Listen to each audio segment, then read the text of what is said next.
Still watching KTN Newsline. The planned United Democratic Alliance Party grassroots elections now hang in limbo, as it appears that no preparations are ongoing. The party leader, President William Ruto, had announced that UDA will conduct the polls in December, but they were later postponed to April this year. As it stands now, uncertainty looms, with insiders saying the National Steering Committee meeting to plan for the elections has failed to take off on 2 occasions. And as our reporter Jeff Kirui reports, the infighting for control of the party structures at the grassroots is also playing out.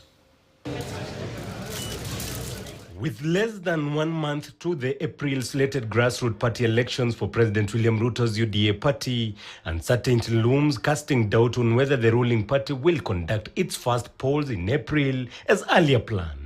In the run-up to the 2022 polls, UDA top hierarchy announced it will conduct party elections by March 2023. However, it was postponed to December and then April this year. Uchaguzi ni December na tunaanza pale kwa polling station, with clear indications that it is highly likely that it will be postponed yet again. At the center of the postponements is lack of preparedness and the power play to take charge of the party's structures at the grassroots. Last year, the president insisted that the elections would be done electronically, promising a free and fair elections. Insiders intimate that President Ruto, who is the party leader, had committed that he would personally facilitate the electronic voting materials. However, days to April, no progress in procurement of election materials. The National Steering Committee meeting that was set to be chaired by the Deputy Party Leader Rigathi Gachagua to prepare for the polls has aborted twice, leaving the election preps in limbo.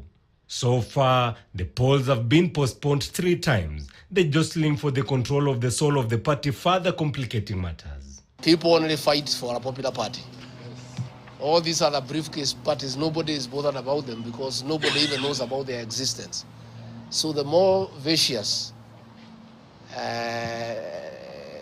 leadership wrangles are, the better for the party. A political party with conflicts, this is a sign of a vibrant party.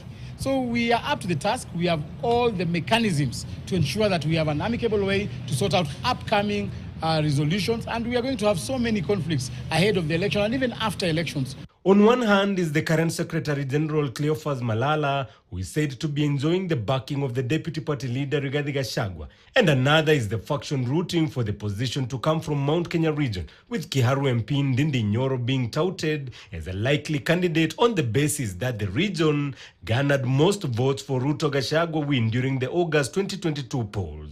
Western, and this is a fact, belongs to 2 parties: Ford Kenya for Bungoma, and ODM for the rest, Vihiga and Kakamega. The total combined was 600,000 votes.